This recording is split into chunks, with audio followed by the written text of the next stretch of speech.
Hey, FlimsyLunchTray here, and welcome to World of Warships as we're diving in, looking at the newest update coming in on Wednesday, update 12.6, with Spanish cruisers coming into early access into the game.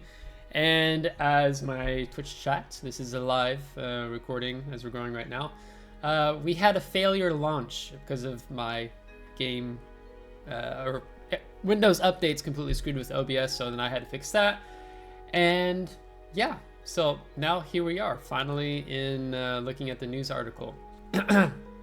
So we're going to do a summary, we'll watch the video, and then we'll go through, I'll give you my thoughts. Hopefully within 25 minutes we can have this video done and knocked out. So the summary, you have early access to Spanish cruisers, battle pass, concealed maneuvers, European destroyers are available to everyone, Armory, Azur lane, wave 5, Battle of the Somme collection, economic changes, Brawls, division start, technical improvements, game balance changes, a content addition and changes, other changes and improvements. So, all right, thanks Tina. So let's go and go through this. Try to be short and sweet. Early access to Spanish cruisers. So these are the names of it's going to be tier 2 all the way to tier 10. So they're showing you in the early access how you can obtain.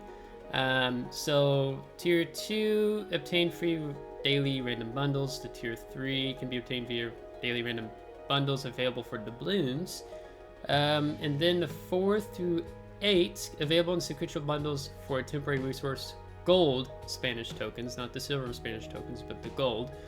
So typically you can usually get all the way up to the tier 7, and then tier 8 requires you to chip in money to be able to acquire if you want to get it in the early access, which is going to be over 2 update cycles. So basically think of it as 2 months. The tier 9 via random bundles available for doubloons. The tier 10 available to purchase for doubloons at the end of a sequential bundle chain. With these, I never encourage people to spend money on a ship line that's going to be free to grind later into the game. So just wait until they come out of early access, unless you just have a ton of money and you don't mind spending it. But I don't know how good this line's going to be, so we start getting our hands on it and start playing through the ships. These ships have main battery guns with an average range and damage per minute. They're also armed with short range torpedoes. Cruisers of tier 7 and higher feature the burst fire, so they slap one of the gimmick buttons, the alternative firing mode like you get on Conde, Avaro, I can't remember the name of that destroyer, tier 10 one, Annapolis, I think also on Edgar too. Their shells follow a flatter trajectory, and their AP shells penetrate armor more effectively. The newcomers are fast, but they only have average concealment and maneuverability. They keep using the word average. Is this just an average ship line?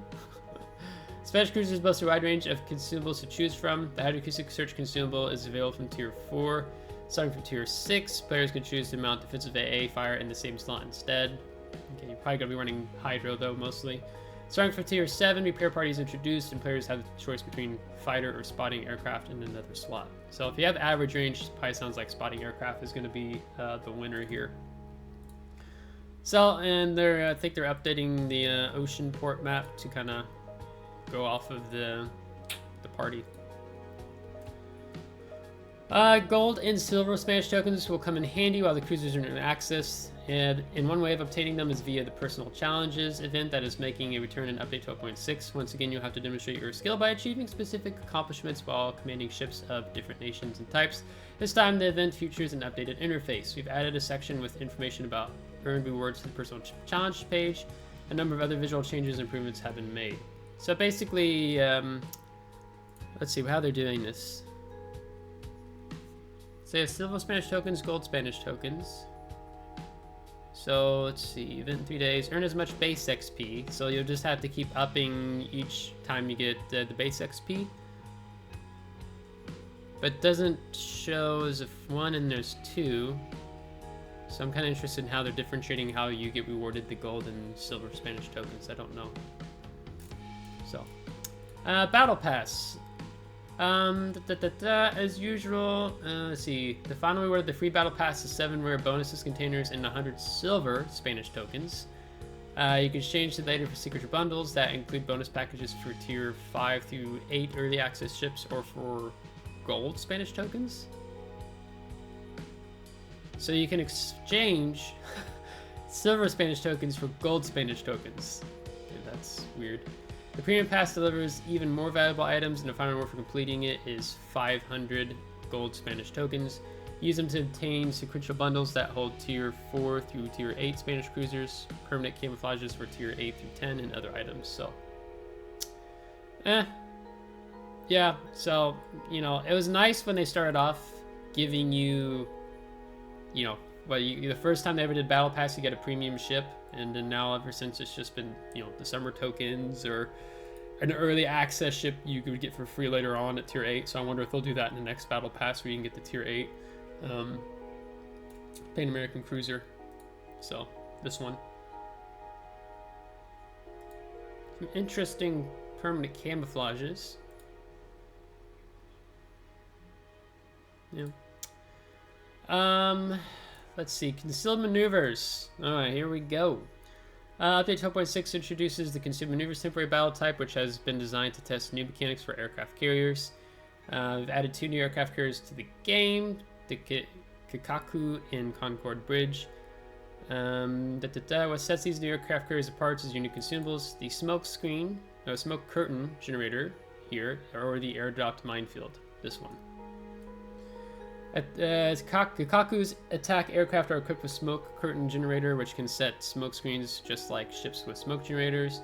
Concorde Bridge's bombers are armed with airdropped minefield consumable. When activated, it calls in another aircraft to deploy a minefield within a circular area below the position of squadron at the point of activation. The mines don't arm immediately, but once they do, they deal damage to enemy ships that collide with them, and they have high chances of causing flooding.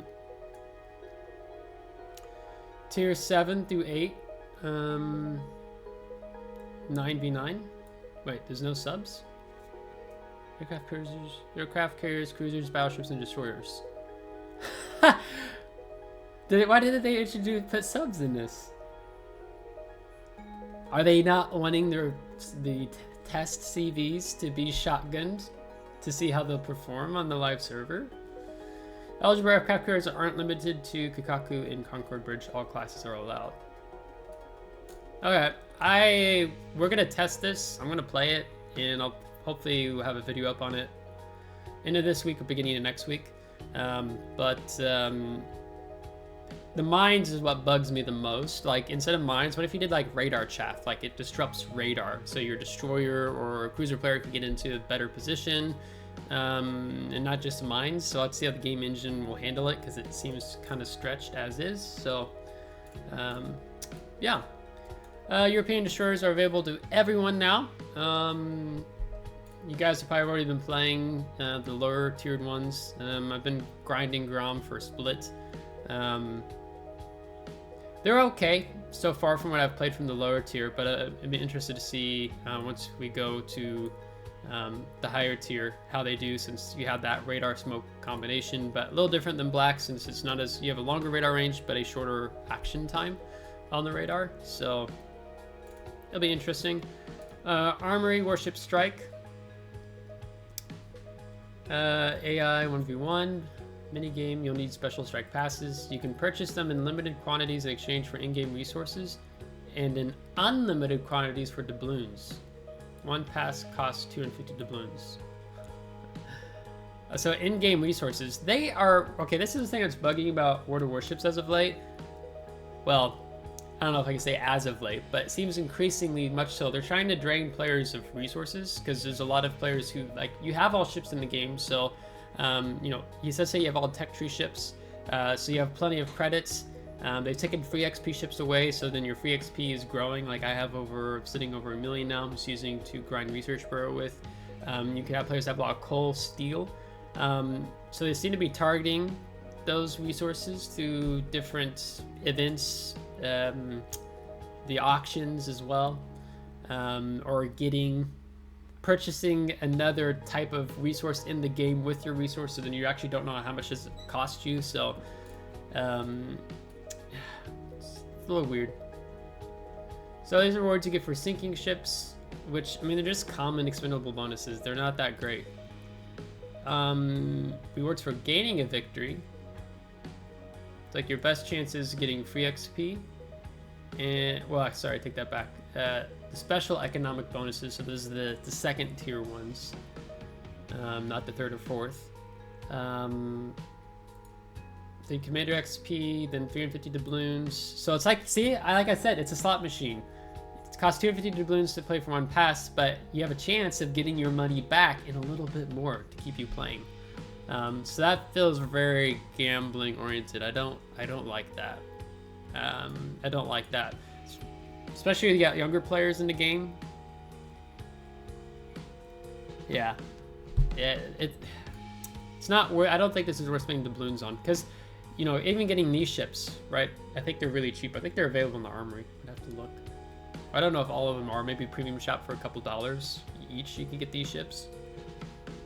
Yeah, it's kind of a cheap way to grind money and get money out of players in the game. Then you got the new Tier 9 Dutch Cruiser, becoming available in the Research Bureau for 46,500 points. Cruiser's armed with 9 203mm guns. They have a particularly long range of fire. She comes equipped with the HE Bomb Airstrike. This armament boasts an extensive action range, but takes a lot of time to reload, and it is limited to only one flight. Okay. Interesting. So it looks like they're really trying to focus more on the guns with the ship. Other strengths of the ships include a well-armored citadel and decent concealment. The cruiser also has access to a hydroacoustic search if it's of aid repair party with a reduced load time in separate slots. Okay. Yeah, so like a 40-second cooldown time, most likely. Naval Community. With the update of 12.6, the following items will be removed from the Naval Community tab of the Armory. Leningrad Defense Permanent Camouflage. The Japanese Castle Permanent Camouflage for Fuso. Stars and Stripes Permanent Camouflage for Texas. The More Camouflages container. The following items will be added to the Naval Community tab. The Beautiful Game Flag, available for 4,000 Kubi tokens. The Wings of Courage Permanent Camouflage, 2,000. Bionic Permanent Camouflage for Pensacola. The Orca Permanent Camouflage for Huron.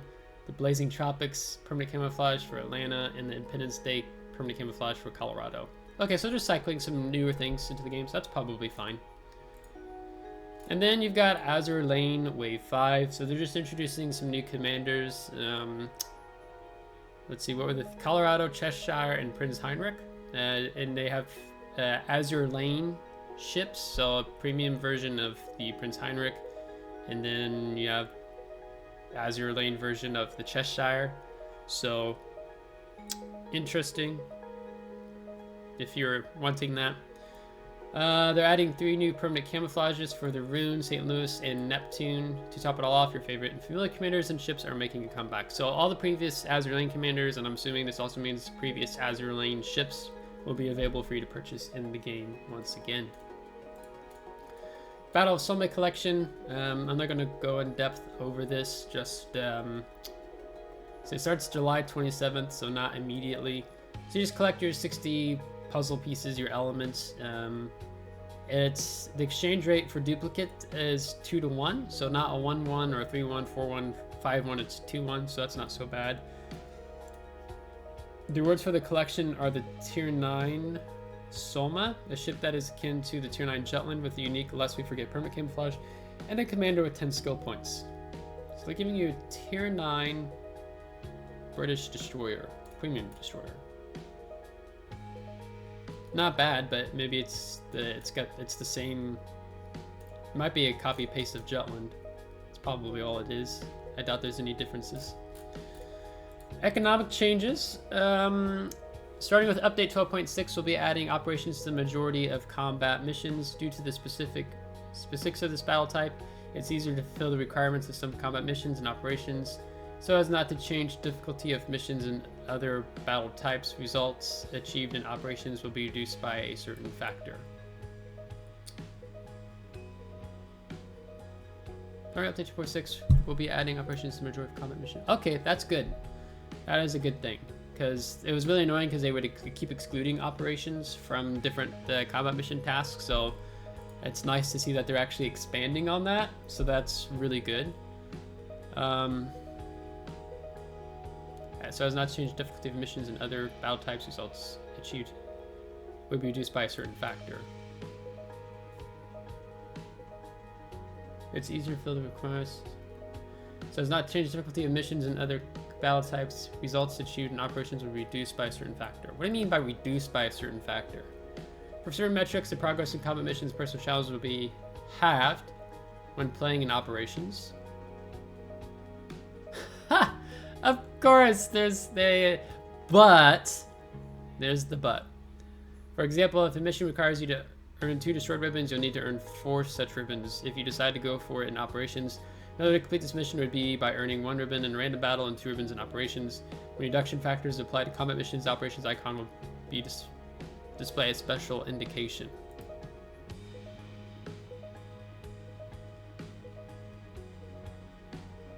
To gauge mission progress, half your performance achieved in operations is taken into account.